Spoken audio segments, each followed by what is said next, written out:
a crackling of sound, some mysterious, gloomy music, and an elderly man talking directly to the listener. That is how the final episode of Words About Books opened. Cold. The opening song that everyone had grown accustomed to didn't start until after a monologue about the podcast itself. This was the final episode of Words About Books ever to air. An episode that has such profound impact on art, culture, politics, and society as a whole.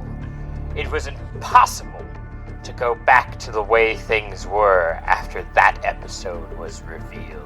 From rich stockbrokers in New York, to politicians in Washington, all the way down to Cuban immigrants in Florida and blue-collar workers in Arizona, everyone was in some way directly or indirectly affected by this profound piece of audio art.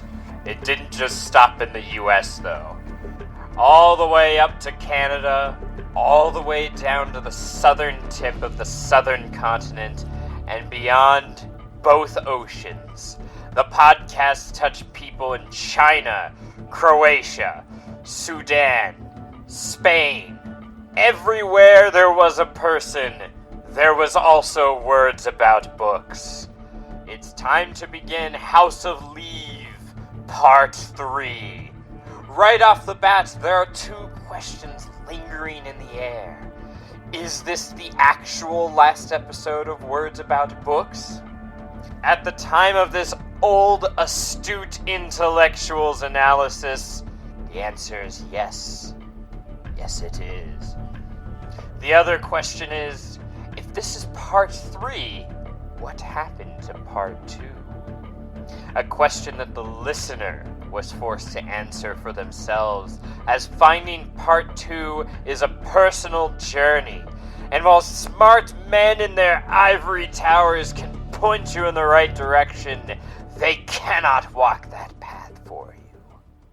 Yeah, sicher, yeah, who's a Eve, heareth, he's sicher, he's sicher, Eve sicher, steht, ne, shall snurrof, he, dairy, we, he's, we, what, how, shall snurrof, nilok, set, he, shit.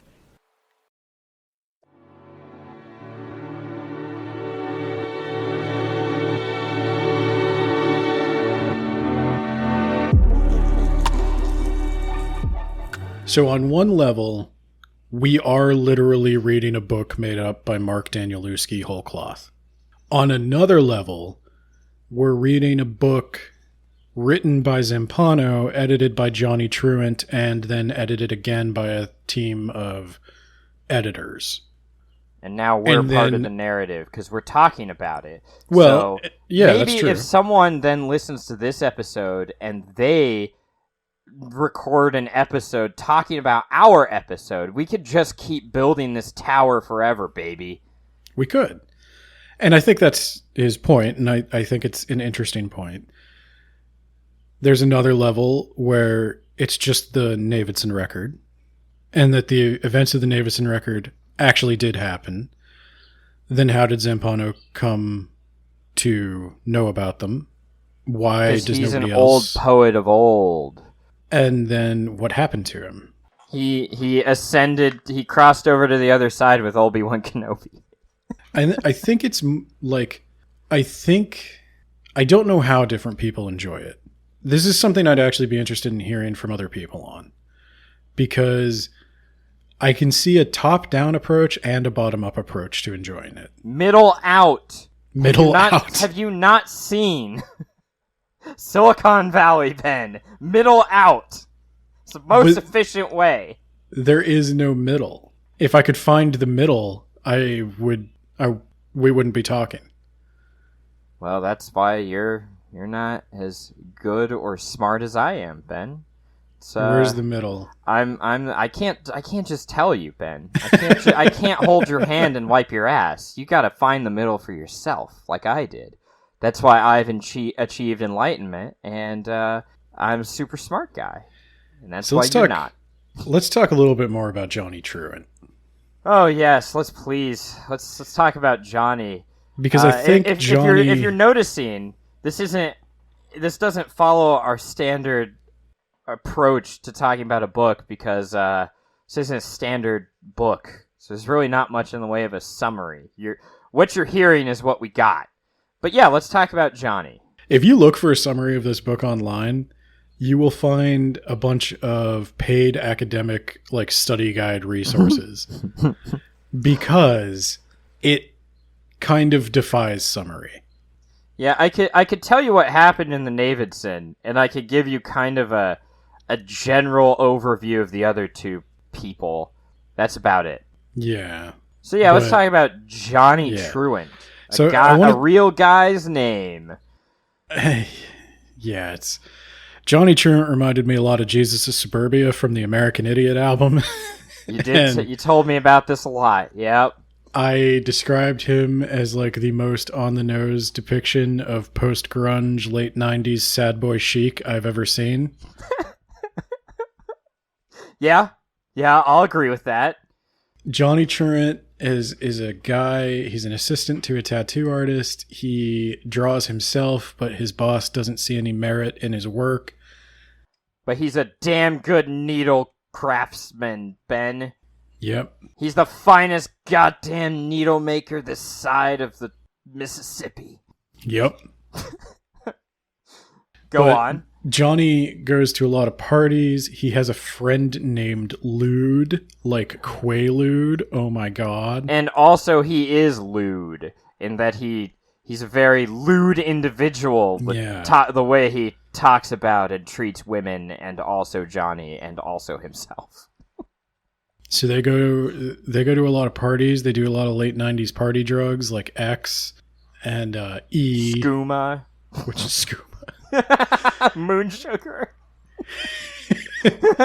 They drink alcohol in excess. They have meaningless sex. And boy, is he going to tell you about it. And so Johnny has, of course, he has a tragic backstory. He's an orphan, because of course he is. His dad died unexpectedly, and his mom had schizophrenia and tried to strangle him because she couldn't stand him being in such a flawed world, Ben. Yeah, it gave me big Todoroki vibes from My Hero. He's even burned because she dumped oil on him. Oh my god. Echoes. God damn it. At least Todoroki was enjoyable to watch, and he grows over time. Johnny also just gets keeps worse his fucking and worse. mouth shut. Yeah, he does. He's the stoic kind. Yeah, it's amazing how much easier that makes you to like. Yeah. So I found out from Google that Todoroki is Japanese for roaring, which didn't make much sense in this context. Luckily, Quay knew a girl who had a lot of Japanese tattoos who was able to tell me that Todoroki is actually a character in the famous Japanese children's cartoon My Hero Academia. After telling me that, she then informed me that she would not have sex with me, but if I wanted, she would let me do a line of Colombian nose sugar off of her butt. I'd never done anything remotely that hard before, but I couldn't embarrass myself in front of her. So we went into her bedroom, and she bent over and pulled down her skin-tight jeans, revealing a perfect apple bottom. I sprinkled a perhaps too generous portion of Bandito Blanco onto her cheek meat, and just as I touched my rolled-up $1 bill onto her mocha skin, she ripped a loud fart directly in my face. I heard laughter from all around me as several people emerged from a closet with a cell phone held at arm's length in front of them. They were filming me. It was also revealed that the powder, which I had taken for a narcotic, was actually just sugar, and that the difference should have been readily apparent to anyone who wasn't a complete idiot. I went home as depressed as I was TikTok famous. Johnny, all of his story is about him having sex and doing drugs. He literally will just interrupt the story to tell you how he had sex and did drugs, but like with a kind of sad, melancholy tone. God, my life is so bad. Women want to spend time with me, but only for a little, just for a night, even though that's exactly what I'm looking for. And the American healthcare system doesn't give a shit about me, which seems like it would be a point, but then he just kind of moves past it. And I was like, that was weird. So then Johnny slowly goes insane. And I don't know about slowly, but yeah. I know about slowly. So he no, you're right. It is very, very slow. You just, it's like I said, when you think back on something, you remember like highlights or lowlights, so it all crashes together. We talked about that when we talked about Dune. So, yeah, you're right. No, Johnny goes insane at like a snail or like a glacier's pace. It takes forever. And I saw some theories that were like, Johnny's not going crazy because of the drugs. Johnny's doing drugs because he's going crazy. And it's like, okay, how does that change our understanding of him? Because he's definitely got risk factors for schizophrenia, and he's definitely doing drugs that can fuck you up. I don't think it matters what came first, the chicken or the egg in this case. What a sweet, naive understanding of mental health and self-medication. I got news for you. Most people who wind up addicted to something are self-medicating a mental health issue. Oh my God. You've blown my mind, Ben. Yeah. Well, and that's what I mean when I say this book, so many ideas, if you came to them for the first time here, wow. Oh yeah, this definitely reads like baby's first introduction to psychology. Yeah. There's a lot in there that I'm just like, oh God, you're bringing that, oh God. Oh, they put her on an MAOI? No, they fucking didn't. No, they didn't. MAOIs suck, Ben. Can you imagine taking a medication that interacts with every other medication on the market, and also with like beer and cheese and aged meats and like, or cured meats, aged cheese, aged wine? It's like, and if you took this medicine with those things any time within a 2-week span of when you took the medication, you could fucking die. Like your blood pressure will just shoot up and you'll end up in the hospital or worse. I haven't seen an MAOI ever in my life, Ben, even though we keep learning about them, and even though at various points in time, all 3 of them had been pulled by the FDA because they fucking suck. That's my aside. There you go. We went down a rabbit hole and we went down a side passage in the labyrinth. Let's get back to Johnny. Leave all that in. I think we should. I knew enough to know that an MAOI was serious shit, and there is no way in God's earth you're getting prescribed it for what? Claustrophobia? Yeah. You're better off just being claustrophobic. Yeah, you're better off just not getting in an elevator. Yeah, exactly. I would actually argue Johnny Truant is the worst part of the book, and if you took him out or replaced him with something else, something more sympathetic, at least. It doesn't even have to be sympathetic, at least, because the problem is Johnny is supposed to be sympathetic. He's not. I could not wait for him to die. Yeah, I agree. And I think he's a self-insert? I don't know. You're supposed to feel bad for Johnny. You're supposed to see Johnny as this little boy who needed his mother and she couldn't be there for him, and his father died and he's been abused, and and he's gone through all these hard times and all this stuff, but it's like, what is he as a character? He doesn't have any qualities other than he lies. Yeah? Do I even believe he is an orphan? Like, he's such an unreliable narrator. You have to call into question if he even exists. There is nothing in the book to independently verify. I guess the editors. I guess there are a team of editors who are publishing the new edition of this who are like, oh, we were not able to get a hold of Johnny for comment. Did they ever meet Johnny, though? They spoke to him on the phone. I thought he just mailed them the manuscript. They do mention they spoke to him on the phone. I mean, that could have been anyone, Ben. It could have. I don't... Johnny is the worst part of the book. But I did start to wonder what was going on with the sexual encounters, because I don't believe they all happened. Duh. It's like saying I have a girlfriend in Canada. I know. Duh. But, like, I don't know that that's a duh to the fan base of this book.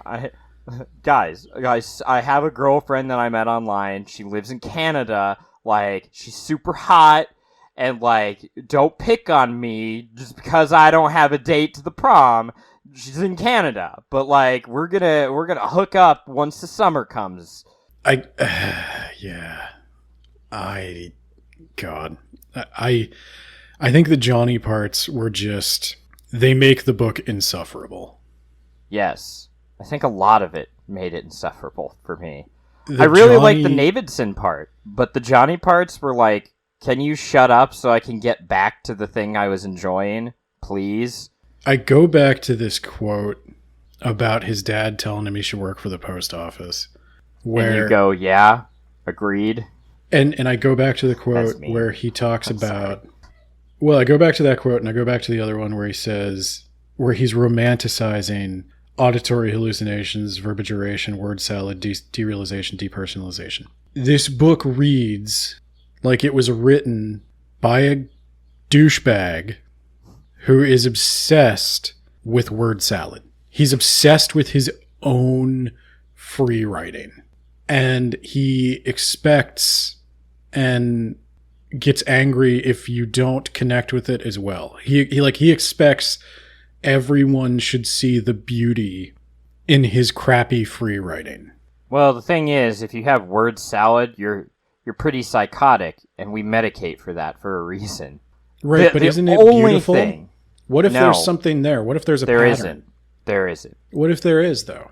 Have you looked? Have you put in the work? I've talked with enough schizophrenic people who are with it enough to tell me their experiences, and it sounds like a fucking nightmare. But have you put in the work? Yeah, you know that guy who's down the stairs that you can't see, but like he keeps whispering to you. He kind of looks like a shadow, and he followed you one time, and you were driving home. You're driving on the highway. You're going 75 miles per hour, and the guy said, you should jump out of the car. You should just jump. Just jump out of the car, man. You are garbage. You're worthless. There's nothing left for you. Just jump out of the car. You know that? The important thing is to not listen to that asshole. And the important thing is you need to take medicine to make that asshole go away. Because that guy has none of your best interests at heart. He's there to intimidate and scare you and get you to harm yourself or others. Now, could you tell me that story again, but cross out some of those parts and write it in red? And I'm going to capitalize some of the letters here and there. Yeah. So there's a hidden message about how cool it is to be schizophrenic. Yeah. Yeah, that's kind of my problem. I mean, okay, so I feel like he does on some level. I don't want to say feshizes mental health, but no, he absolutely psychology. Does. Yeah, fine. Since you said it, I will run with it. No, it's like reading those old Victorian novels where they romanticize dying of tuberculosis because it leaves you all thin, pale, and red-lipped. Jesus Christ. That's what he's doing, but with the complete breakdown of somebody's mental health. Isn't it sexy tragic that Johnny Truant suffers so much?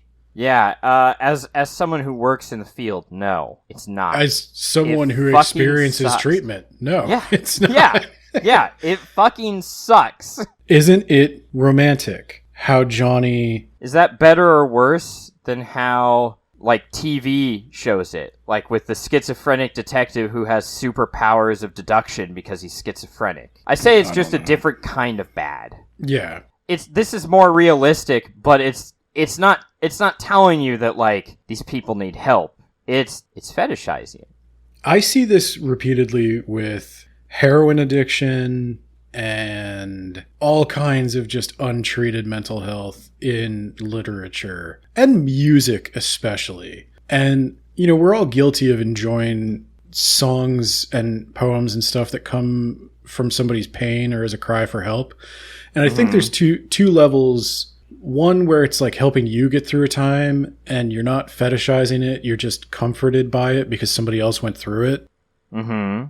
But then there's another level where you're kind of a daddy's money having rich boy who doesn't really know what it's like. Pause right here. Listen to that last part back again. Really listen to it. Can you feel the emotion? Nate later claimed that he recorded this episode while suffering from severe fatigue. Curiously, he never explained what that fatigue was from. Yet just the same, his inflection is on point. You feel what he's trying to convey. The high highs of the book. The crushing lows of disappointment. You feel like you're right there in the studio with him. You feel like you are Nate. There is a moment where Johnny has a $100 medical bill and he whines about... Wow. So he took one whole hospital aspirin, is what you're telling me. Well, he had like an urgent care appointment without health insurance. And he An got urgent charged. care appointment. Okay, so I guess inflation has really caused urgent care appointments to be more now, because, man, if I went into urgent care and only had to pay $100, I'd be pretty fucking happy. I'd be over the moon. I'd do a song and dance and a little jig. So it comes. So sorry, I didn't want to go down another pathway, Ben. Tell me about Johnny and the $100. He has this $100 thing. Do you know how much ecstasy this man does in this book? More than $100 worth. Way more than $100 worth. This man is like, I guess this is what I don't understand. Everywhere this guy goes, people hand him drugs. That's not how drugs work. What? You're saying that drugs aren't free. Maybe he's just a charismatic kind of guy, and like Lude hooks him up because they're such good friends. Oh, I'm sure he is to an extent, but this man is high off his ass every night, all night. And when he goes through his apartment to try to get clean at the end, he's just throwing out tabs of acid, X, pills, weed. That's how that works. Alcohol. You have a big giant stockpile, right?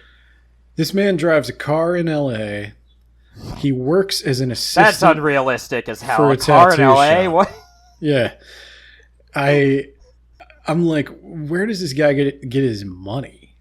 Because he works as an assistant in a tattoo shop, and let me tell you, they make dick. Yeah. Yeah. I don't know. Johnny Truant is just it's a romanticization of Being the a poor tragic, artist self-medicated suburban. Have you ever? That's why I think of Jesus of Suburbia. That's why I think of the American Idiot album, because that's got the same problem of it's a romanticization of the, you know, disaffected youth who self-medicate their mental health problems and die young. Are we demented or am I disturbed? The space that's in between insane and insecure.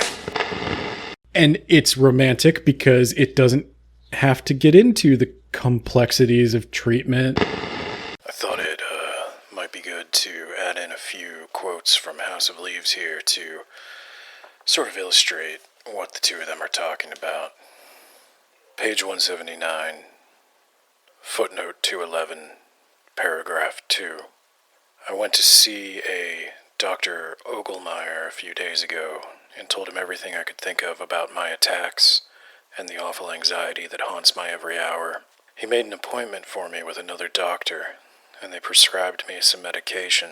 The whole thing lasted less than a half an hour, and including the prescription cost, close to $175. Paragraph 3. I tore up the appointment card, and when I got back to my studio, I grabbed my radio CD player, and I put it on the street with a for sale sign on it. An hour later, some guy driving an Infiniti pulled over and bought it for $45. Next, I took all of my CDs to Aaron's on Highland and got almost $100. I had no choice. I needed the money. I also needed the quiet.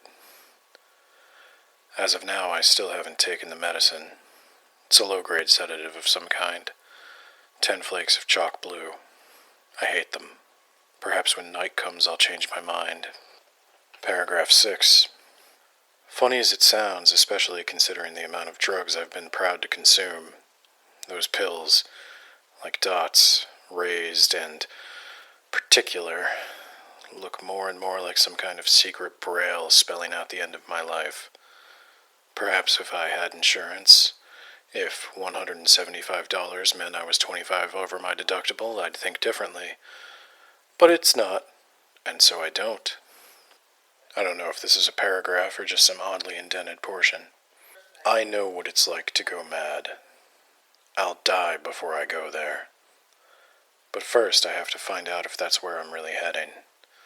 I've got to stop blinking in the face of my fear. I must hear what I scream. I must remember what I dream.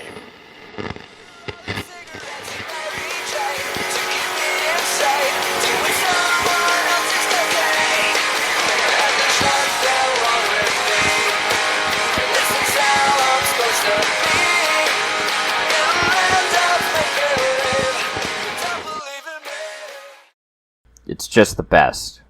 Well, and that's my thing. It's just... bleh. There's nothing there with Johnny. I don't find it beautiful. I don't find it tragic. If Johnny's story is true, and we're to believe that Johnny, winds up homeless, wandering the country looking for the house, and then looking for, I don't know, his mother or something, I kind of lost the thread by the end there of what he was trying to accomplish. You made it further than I did. I knew he got evicted, and then I was just like, you know what? I think I'm good. He disappears, right? And then they're like, I hear people saying maybe Johnny found the house. Or maybe Gdank's man caught up with him. I don't know how to pronounce that city. And I'm like, who cares? That's not Why the do you point. care? Like, if... It's left open-ended. There is no answer.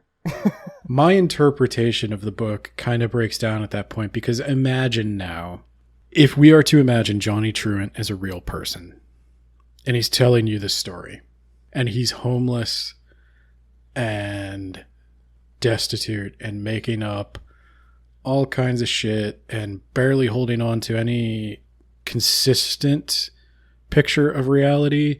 He feels like he needs to carry around a bunch of guns in case he needs to kill the invisible Minotaur and I thought himself. that was pretty impressive. He kept having money for guns, but not rent.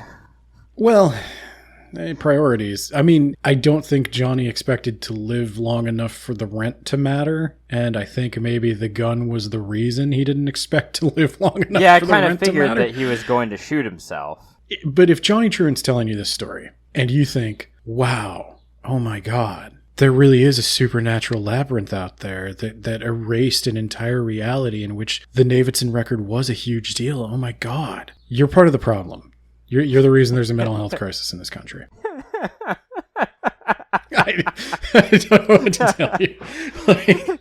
So that's why I say it is constantly playing with the contract between audience and author, because once I only have Johnny Truant left to talk to in this book, I'm like, this is just sad now. And it's supposed to be sad. Here's where Ben talks about a philosophical concept. He hid it among several ordinary words, but the message is a clear discussion on how we as a human race can come together. And, sorry, I can't think. There's a 400-pound jet black dog the size of a Humvee trying to get my attention outside the window. It keeps scratching my glass and barking. But I cannot hear it, so I'm going to ignore it. Where was I? Humanity. Think about it. Think about it. Yeah, not sad in the way that, like, I care, but, you know, sad and, like... It's supposed to be sad, but it's still kind of romanticized. Yeah, so, a couple things, because I'm just writing down notes, because, you know, we're gonna go all over the place, because the book did it, so we could fucking do it, too.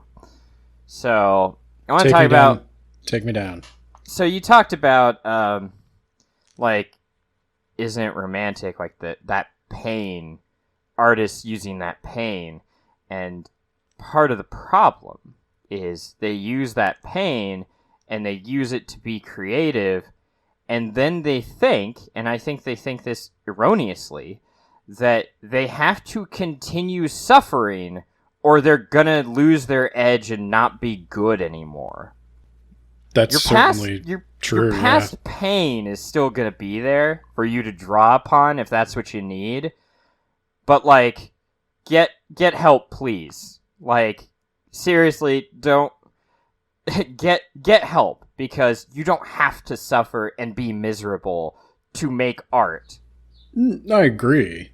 And I know a lot of people who have felt that way.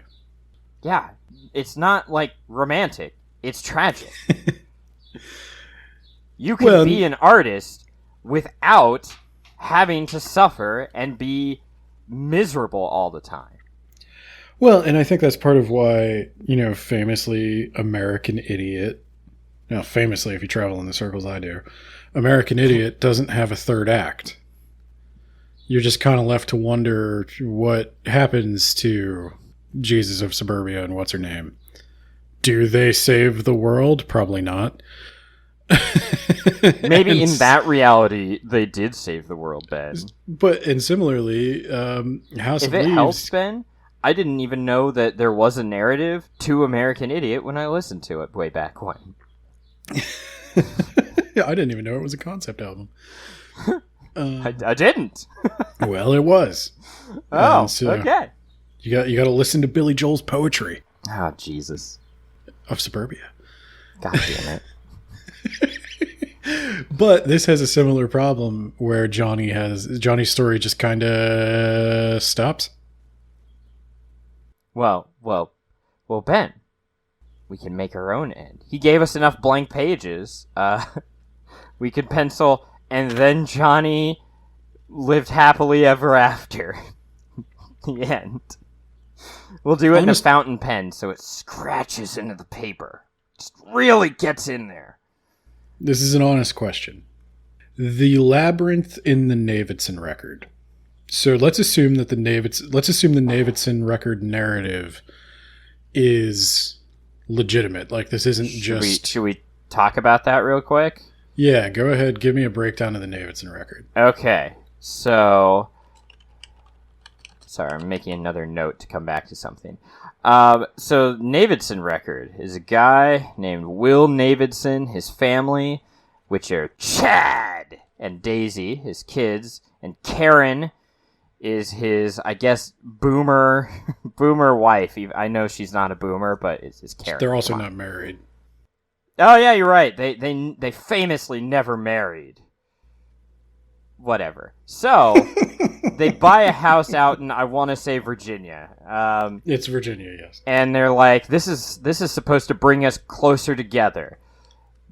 That's how we do it. We go and we buy a really expensive piece of real estate, and we move in there, and it just forces us to be a good family. Well, because Davidson was an adventurer, and he was always going off on trips, and Karen wanted him to stay around and actually help raise this family. So this is Davidson's commitment to settling down.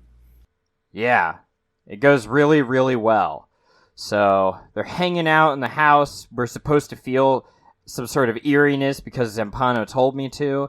And then they go on like a weekend trip, and they come back, and there's a closet there in their master bedroom, I think it is, that wasn't there before. Who broke into our house and like built a closet? And how? And why? And inside the closet, it's just black featureless walls. There's no electrical outlets. It's colder in there. It's really weird. And then he finds out that the house is actually 1/4 of an inch or 5/16 of an inch longer on the inside than it is on the outside.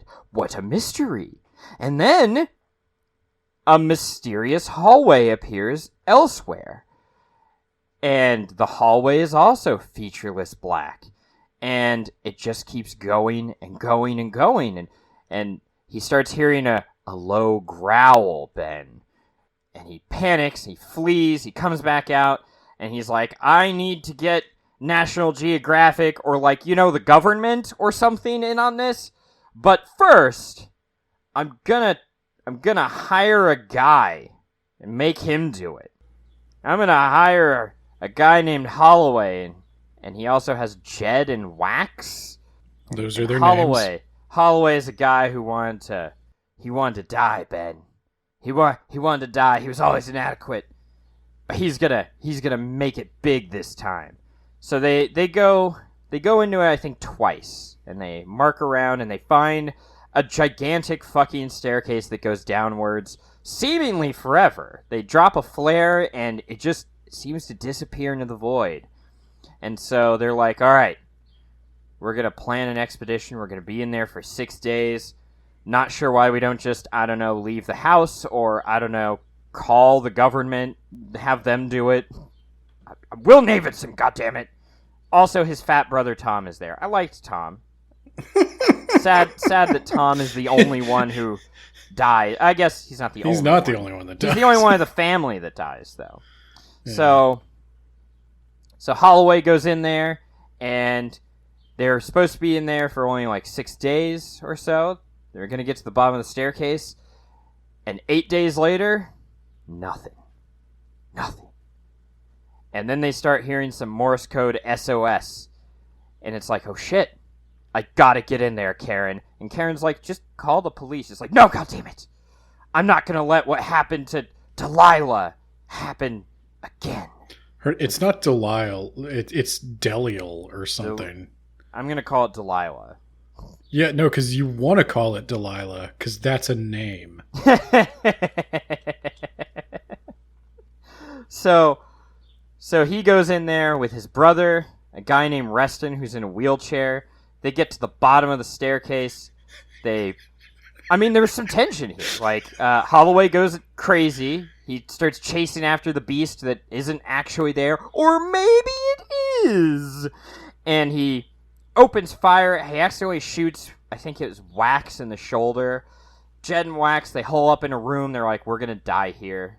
Oh my god, there's something pounding on the door. Like, this is it. We're done. And it turns out to be Davidson. Oh yeah, they all have cameras, and they did the Paranormal Activity thing. I guess Paranormal Activity did this, but whatever. Where there's cameras all over the house too. Alright, so he busts in there. And he's like, I'm gonna save you, Jed and Wax. And Jed's like, thank you. And then his head explodes because Holloway fucking shoots him in the head. And then Holloway gets trapped in the labyrinth. And so they finally get back to the staircase. They radioed Tom. Tom builds like a pulley system. So he manages to pull everyone out except for Will. Will's trapped because suddenly the staircase expands to be like 1,000,000 bajillion miles high. And so everyone escapes except for him and also Holloway. Holloway decides to shoot himself, and then maybe gets eaten by a monster or maybe doesn't. Who knows, Ben? It's all on a tape that nobody's seen. Ooh. So they're all hanging out in the house, and they're not, leaving. They're not, packing their shit and going right now because this house is magic and evil. Instead, they're waiting around, and Will actually manages to make it out of that hallway, Ben. And they think they still wait another day. Wax, I think, survives. Jed is a corpse now. Sucks to be you, Jed. And then, as they're thinking of leaving the house decides it's going to crunch in on them. And everyone escapes except for Tom, who gets dumped down into a void and I think he gets cut in disappears half. forever. What's that? I think he gets cut in half. I thought the ground falls out beneath him and he just tumbles into darkness forever. Oh, that happens too, but he gets cut up. Maybe. I don't know if he gets cut in It's half. open to interpretation, Ben. What if the house didn't cut him in half? What then? What if I take a marker out and I cross that passage out? Did it really happen? And Or were then you trying to hide it. And then we decide to just linger forever here. It's like, okay, the high point of the Davidson record's over. Let's go to Karen in New York and her various possibly sexual, possible not, Cheeto-ramas with random up-and-coming actors. And then Davidson, he's consumed by the labyrinth. He thinks that the labyrinth makes him superior because he can figure it out and no one else can. And, his farts smell really great. Yum, yum. So he's going to go back into the labyrinth. And so he does, even though it's killed at least 2 people, one of which he liked. And he gets lost in the labyrinth, and then I think Karen pulls him out, and then they get closer together, having this experience. The house granted their wish, Ben, in a weird roundabout way. Everyone lives happily ever after, except for Tom, and Jed, and Holloway. But they're not part of the family, except for Tom, but he's not part of the core family, so we're all A-okay, and now I can spend my years with my wife in New York. So I've been listening to the American Idiot album on repeat for the last 5 days. I gotta say, I think this is a bit of a forced comparison. I feel like maybe Ben is reaching a little bit, just based on a general vibe he got from both works. The more I listen to it and the more I think about House of Leaves, the more I see this enormous black dog the size of a Humvee scratching at my window. I know it's there, but every time I turn to look, it's gone. This became a problem when I ran screaming from my place of employment. My boss was not very cool about it. He was like, bro, get the fuck out. That was weird and I don't like it, so now I'm homeless. And all I have left is Bjorgensen's lost narrative about a podcast. I don't even know what I'm trying to do with it at this point. Am I trying to finish the book he was writing about it, or am I recording my own podcast about the podcast? And I really lost the narrative here. I've been losing time too. I'm starting to wonder if I should even go out anymore. I feel like the whole world is podcasts and the dog and the pod and the American Idiot. And did you ever wonder what if it's all a dream? In the dream, you're the other people, but you're also the world. You're everything. Am I everything? So The end. I have to ask. The labyrinth is the core of the book. The labyrinth in the Davidson record. Another theme of the book is echoes, and the labyrinth theme echoes throughout the various other narratives of the book. What, if anything, does the labyrinth represent? The labyrinth represents one man's mission to make some sort of meta-narrative to include you in it. And you could just get lost in there, decoding all of his weird, open-ended bullshit. What do you think, though, if anything, I gotta add that Danielewski is trying to say about labyrinths? Is he trying to say... Wouldn't it suck if you were trapped in a labyrinth? I think so. So is he trying to say that? I guess that's my one question. Is he trying to say that... Hear me out. Oh, is he geez. trying to Oh, say... God, we're going into the douche philosophy labyrinth. Well, okay. This is kind of my personal interpretation of the book. Davidson buys this house that he doesn't really want to buy because he wants to keep adventuring, but he also wants to keep his family. So once he is with his family in this house, that's when the weird stuff starts happening and the labyrinth appears. It's an adventure appears. Yes. And he gets lost in it. And eventually, some of the times when he gets out of the labyrinth, after it starts shifting and changing on him, he gets out by focusing on his daughter screaming or his thoughts of his family. And that guides him back out of the labyrinth. So the point of the book is when you're reading this book, think about the fact that you have a family and like put the book down. Go see your family, Ben. Hear me out. I'm kind of going there, actually. Okay. That his point is there are all these layers of reality. There is this endless mystery if you want it.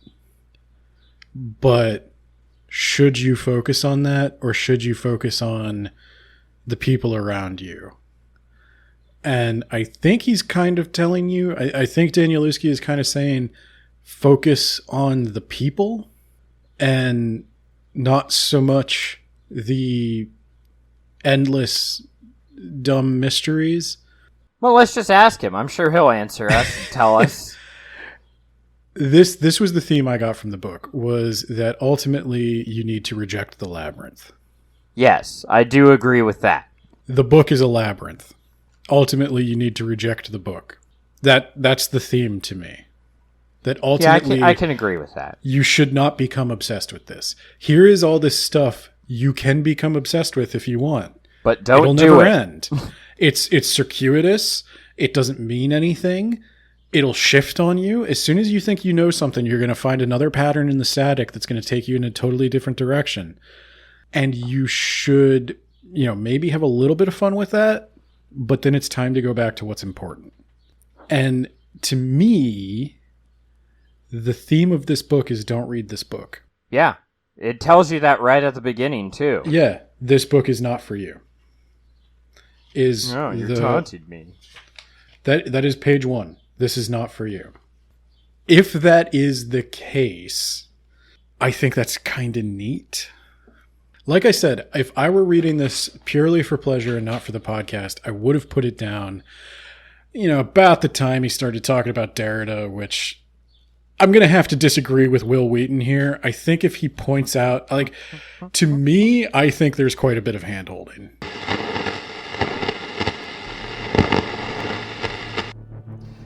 Funny Man once referenced this particular segment of the podcast in an HBO stand-up tour. He actually offered some really deep insight into... And also... So, Ben, this is where you can insert your own audio saying that somehow you fucked up and spilled molasses. all over some shit. Be Johnny, Ben. Be Johnny. Like, at about the 200 But I or put in so 200 much work. At about the 250 page mark, when he starts quoting Derrida and talking about the nature of labyrinths, I would say that's as close to Danielewski coming in and giving you a hint as he possibly could get without just saying, "Hey, Daniel here," or "Hey, Mark here. The book is a labyrinth." He should. He should do that. And then people would be like, huh, I wonder if the book is a labyrinth. What kind of hidden meaning is in these words he's telling me? Look at that. Look how the font is slightly offset and like 1 pixel larger in every direction. I wonder what he means by this. The thing to me that kind of undermines this idea is just the sheer amount of work that went into creating this book. Because if that's his theme, oh boy, did he not listen to it. And I'm going to tell you right now, the whole like house is always in blue, Minotaur stuff is always in red, different fonts, slightly offset words, like text printed sideways, upside down, catty corner. What a colossal waste of money. But Ben, Austin McConnell said this is a unique experience only books can give me. No, it's not, actually. I mean, it's not only not... If you're talking about engaging with a narrative actively, with motion and using senses other than those you would normally employ to passively consume a book, I would say VR, AR, multimedia projects, geocaching, all of these are things that tell stories that are actively consumed in a much better way. I actually think a book is a uniquely bad choice, or at best an accessory or starting point for this kind of narrative. How much better would it be if there were a YouTube channel that had the 5.5 minute hallway video on it, and then if there were some secret unlisted YouTube video that had a different version of that was like pointed you in the direction of like another little bit of footage, and then if you found like lat long coordinates geocached out to Virginia where you dig up some photographs that point you in the direction of the Whalestone Institute or something, like you could do this as a multimedia project in a way that would be so much more impactful, community driven. Or hear me out. What if you turn the book slightly to the side? Would that do it for you? I guess that would be... What if I guess the cover of the book was like a 1/4 of an inch shorter than the next page beneath it? Would that... If you must limit yourself to the medium of a book, then yes, it is a unique experience only books can give, because you told me I had to use a book. But if you're not a man with a hammer seeking nails, I think this has been done and done better numerous times. I do take issue with the fact that this is an experience only books can give, and I haven't read any of Danielewski's other stuff, but it seems like he just keeps doing this over and over again. There's one book I heard about where they opened up some sort of chest, and like you get to open up a chest at some point and connect with those characters, Ben. I hope they're well-written characters that I care about, because oh boy.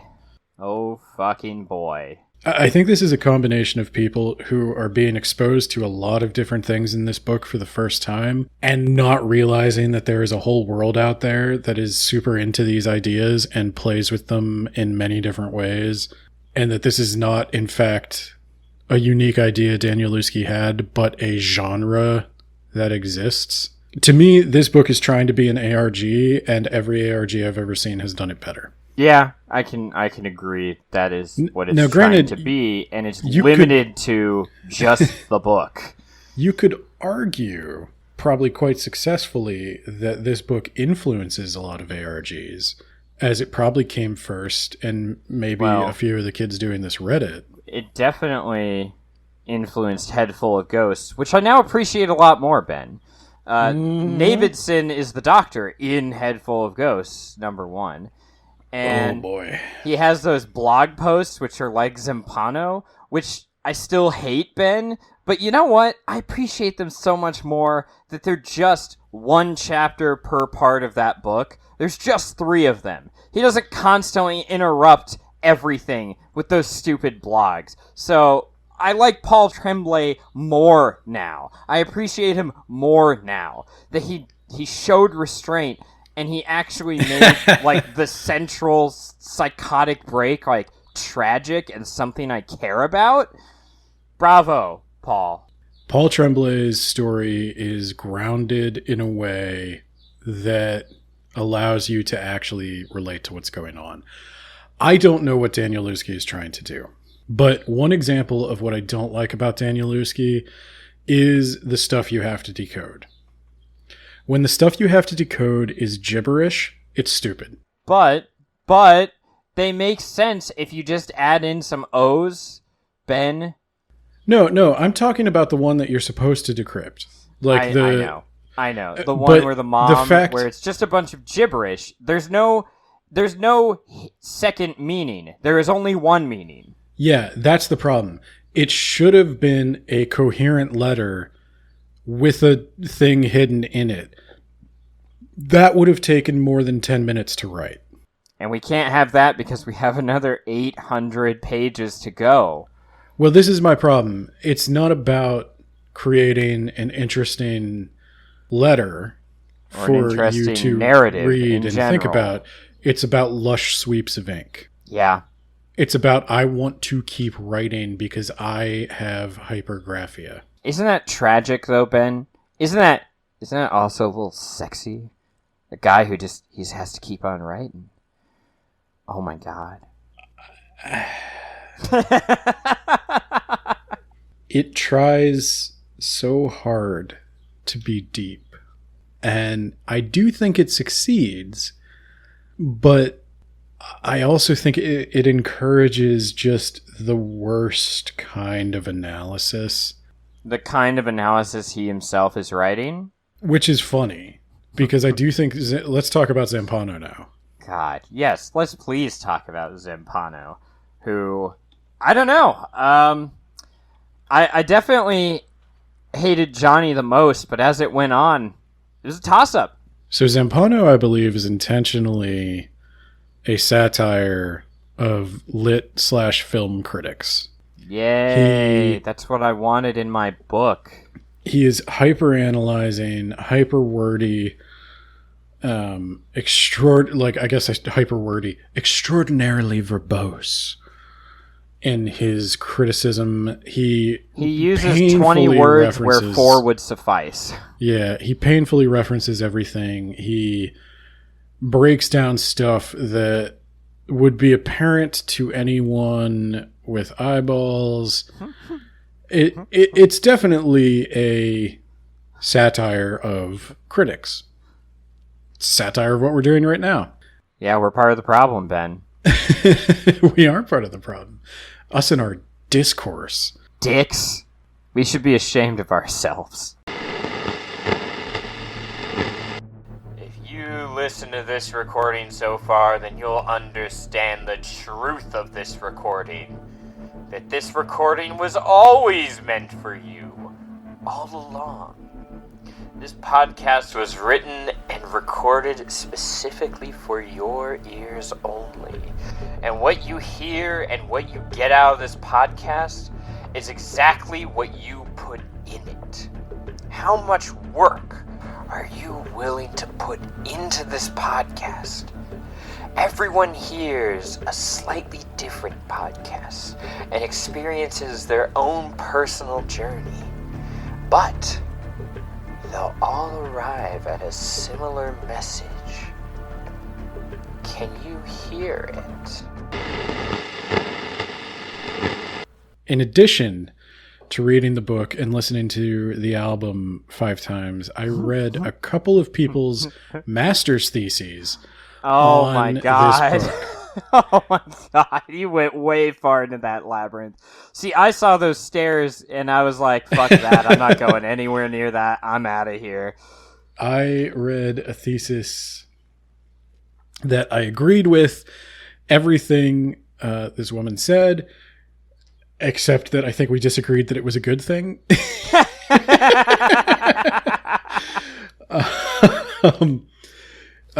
Basically, she begins her thesis by saying that a bunch of critics have gone over House of Leaves, but all of them have missed the greater understanding of the labyrinth, and that House of Leaves is an example of an intentionally deconstructed novel that forces its readers to confront their process of reading and interpreting literature and the world around them. This is, I don't know if she'd want to be cited in this. Citation available upon request.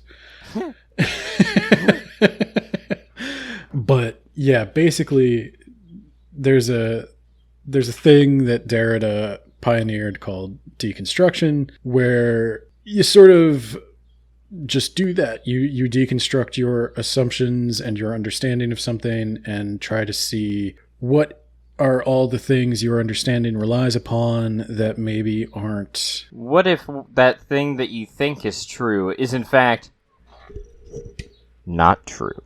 Right. So House of Leaves is deconstructing itself in real time. Yay! It was a super awesome trip. It definitely invested me more into the book. I didn't want to say novel because, you know. This is where I go back to my original quote of, I think he is encouraging you not to just keep your hand on the wall and read the book cover to cover. I think he would maybe encourage you to say, if you find Zampano or Johnny Truant boring, read the Davidson record. Yeah. Skip them. Skip them and come back. Or no, just skip them. Skip them, don't come back. I honestly think that's the case. I think he wants you to read the book how you want to read the book and think about why. I want to read the book with my ass, Will Wheaton. But it's amazing to me how many people read all the Zampano stuff, ostensibly. I suppose they've read it, and then come away with interpretations of like, this book doesn't wipe your ass. It does. Yeah. Zampano hardly does anything else but tell you how you're supposed to feel about a certain thing and give you every possible interpretation of events that he could think of in the Davidson record. And then the only blank that's left open to you is Johnny Truant. And it takes you out of the Davidson record. It's supposed to take you out of the Davidson record. Okay, so my example was, and I decided to use Star Wars because if I used Lord of the Rings, you'd be mad at me. And like, Star Wars is something everyone, or not everyone, but I think it's basic ass writing, so it's easy to break down. All right. So okay. Darth Vader is like, Luke, I'm your father. And Luke's like, oh, no, that's not true. That's impossible. And he starts screaming and crying. And then the film stops and some guy comes out. Maybe George Lucas. He's like, now in this scene, this is where Vader tells him that he's his father. And Luke always grew up thinking that his father was like this noble man who was killed by this evil space racist Nazi man. And turns out he is the space racist. And that really makes Luke, throws him for a loop. He's a little conflicted and, you know, he's upset and sad. He's feeling all these emotions and he knows what this evil space racist says is true. But rather than join him, he decides to throw himself down that shaft as a sort of sacrifice.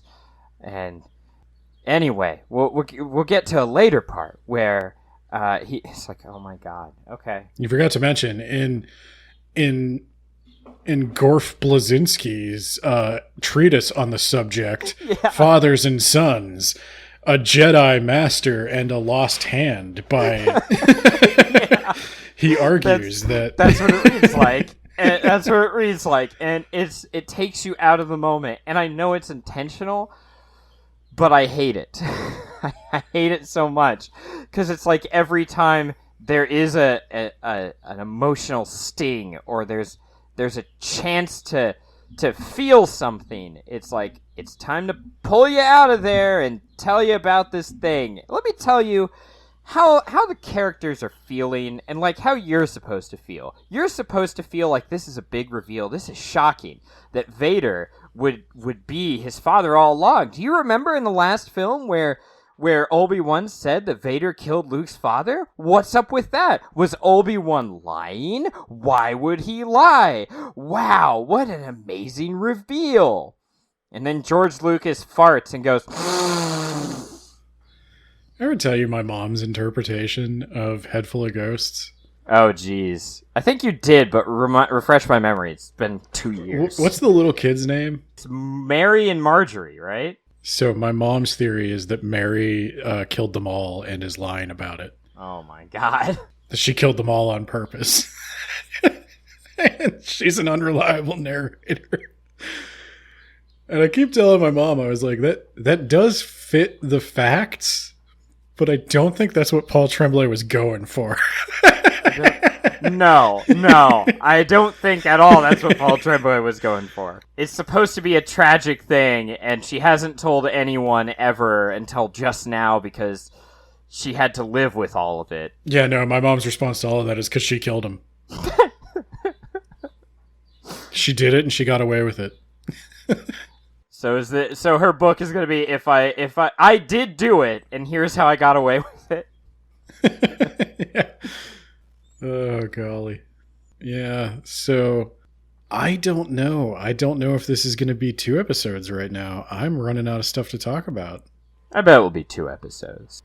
I think you can actually leave most of this in just by the nature of the story. And then I guess I can edit in a few minutes of other content. Yeah.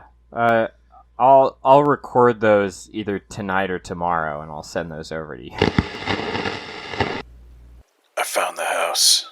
It turns out I was the house all along. I am the Alpha and the Omega. I am you. I am the podcast. I am House of Leaves and Words About Books. I am your god now.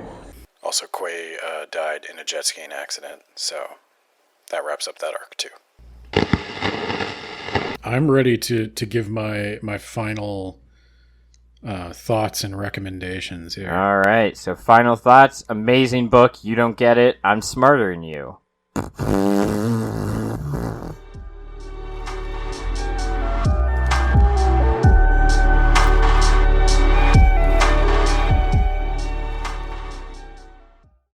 Check out the boys on Twitter at WABpod, on Instagram at Words About Books Podcast. Check out the blog at blog.wordsaboutbooks.ninja. If you feel like they deserve something extra, buy them a coffee at buymeacoffee.com/WABpod.